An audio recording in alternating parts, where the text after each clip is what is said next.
Hey, I'm Karai. Like some Viktor content, some YASUO content? Consider subscribing, maybe even hitting that like button. It'll help me up a lot, and if you do, you'll get blue buff. Viktor Challenger. The only rule, I can only play Viktor, unless it's banned, then we're playing Orianna. No Viktor jungle, no Viktor support, maybe Viktor Bali, and that's about it. Hey there friends, welcome back to the Viktor 2 Challenger series. Once again, we're gonna be focusing more on the laning phase. And I think for this video, or for this game rather, we're playing against a YASUO and a EVELYNN jungle. I think this matchup is not that bad. In the vacuum with mid lane, I think a lot of people might have trouble going against YASUO, especially if they try to do this level 1 where they start E. Obviously, the better way to approach that level 1 was that I should have just autoed him and then wait for his shield to pop and then trade back and stand in my minions. That way we would have a much equal trade, if not a winning trade for us, because we're range. So we kind of want to abuse that fact. I shouldn't really try to auto attack him if I don't have my Q, because he has Doran's shield, and I believe he actually has second win. Here you can see I mess up again. I accidentally killed the minion instead of him. He's pushing in a bit too fast because this is just wave 2. So I don't really care. The reason why I don't care is because if he pushes in wave 2, I'll just have wave 3 pushing towards his side, which means I'll get level 3 first, because my turret will actually help me try to kill the enemy minions faster. Or actually my minions will stack up, and also my turret might help me. Unfortunately, the turret actually didn't hit the minions because the minions weren't close enough. The enemy minions were close enough. But you can already see my minions are doing a lot of work by, look at here, and wait. I didn't get level 2, I didn't get level 3 because my Lilia actually took 1 EXP. Okay, that's fine. But the point there was that if they push for level 2, it's actually fine because you get level 3 here. I walk into that NATO. It's not a big deal. We have the wave pushing. It's a big wave, so if he tries to trade with us soon, so like right here, he tries to trade with us, he win walls. Guys, like your Q1, Q1 will be blocked by win wall, but Q2 will always go through win wall. So don't be afraid if the YASUO tries to go on to us like that. It's definitely worth it to trade it because we have a big minion stacking up. Here I'm just walking my minions in because I don't want him to freeze it. And you can see I'm taking a base here. It's a cannon wave. But I think the YASUO is actually able to push really fast because YASUO can just constantly EQ. And then they can just push in the wave super fast. Camille actually gets out alive there. Well played by her. So you can see YASUO is already trying to push this as fast as she can. And I'm just heading back to lane with a Amp Tome. I think a better buy here might be Dark Steel, just to help out a lane a bit more. Getting those getting a slight increase in health is actually pretty nice against YASUO.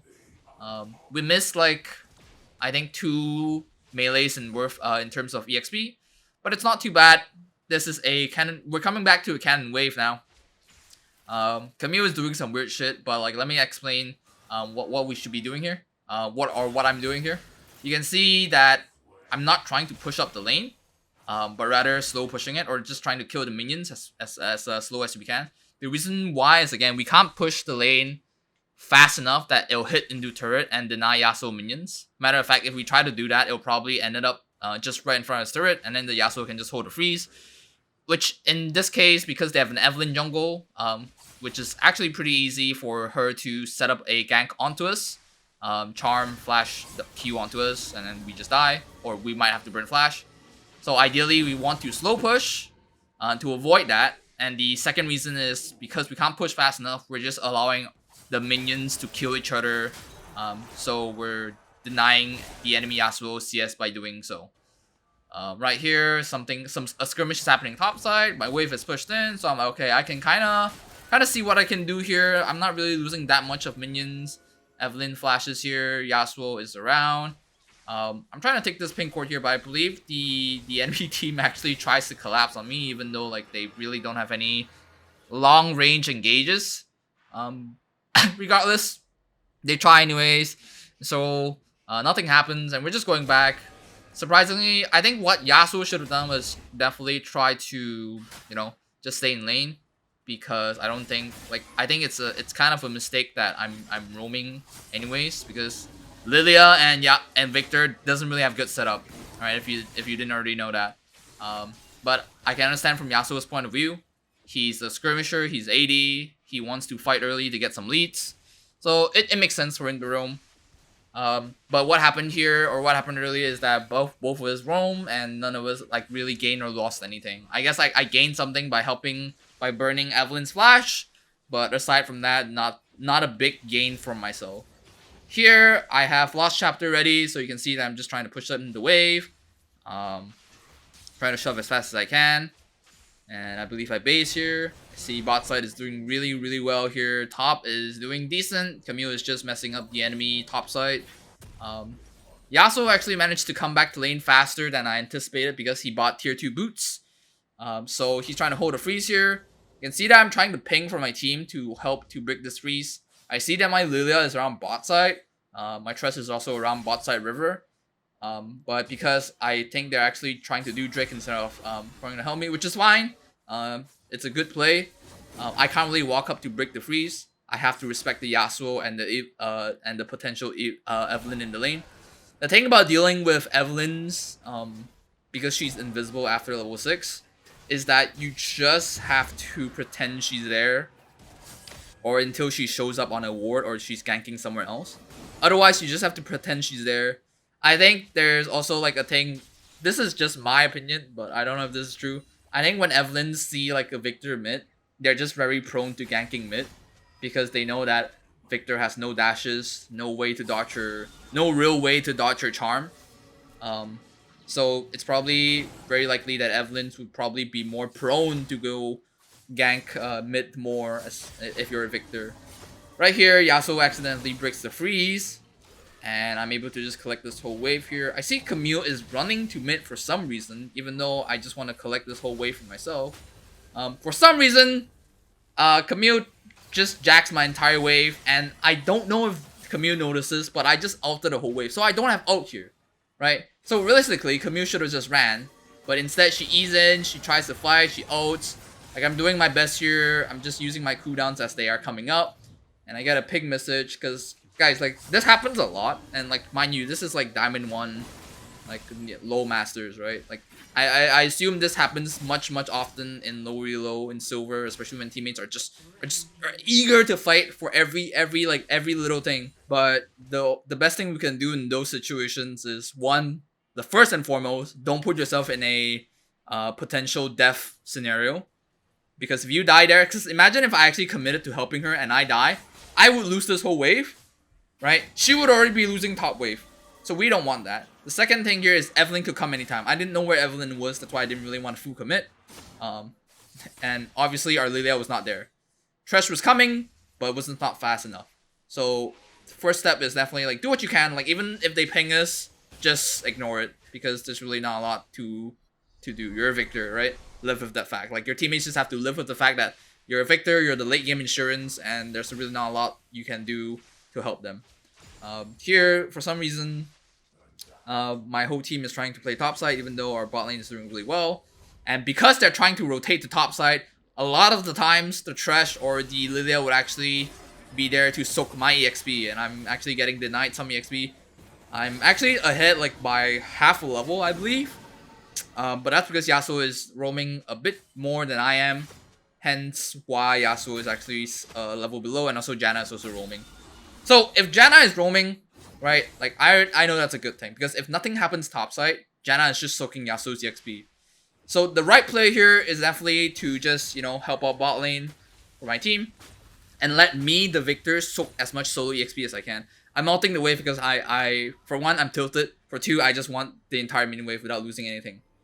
Here we base here because we don't have our upgrade yet. I believe that actually farm slightly better, we would have our upgrade and we were able to maybe get an E plus and then shove the wave instantly.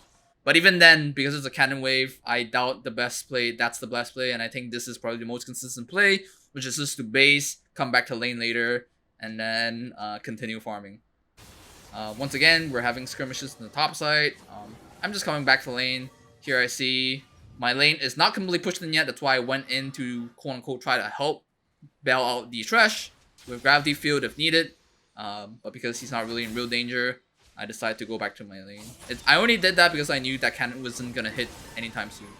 Here we take Q plus here because I'm a bit scared of the Yasuo and Evelynn.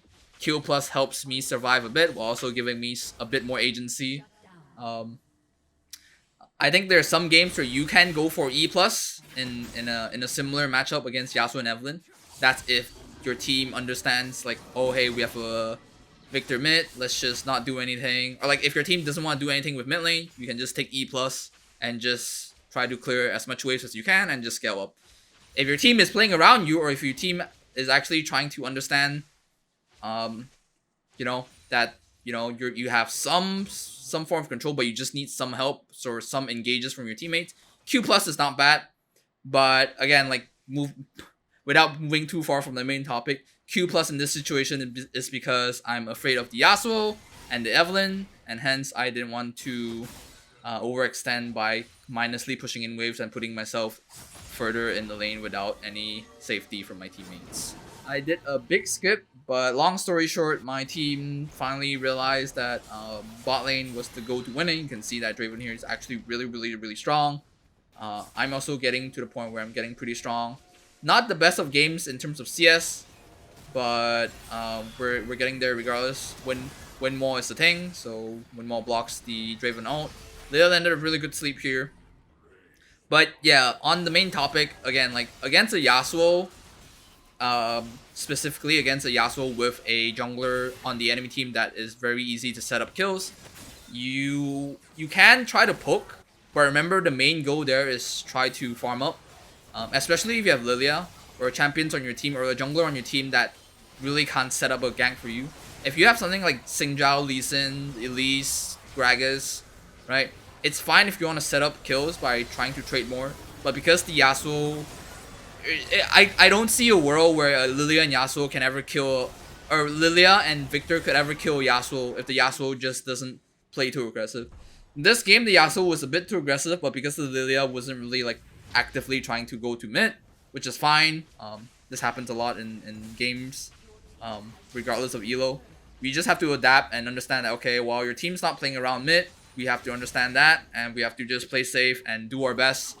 Because like, there's a lot of ways to carry. One way to carry is not dying.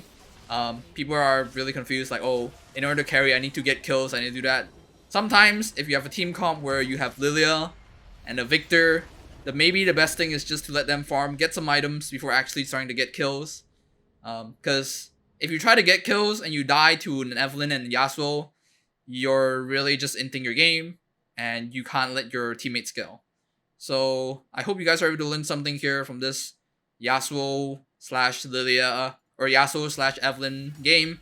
As Viktor, I hope you guys are pick up something.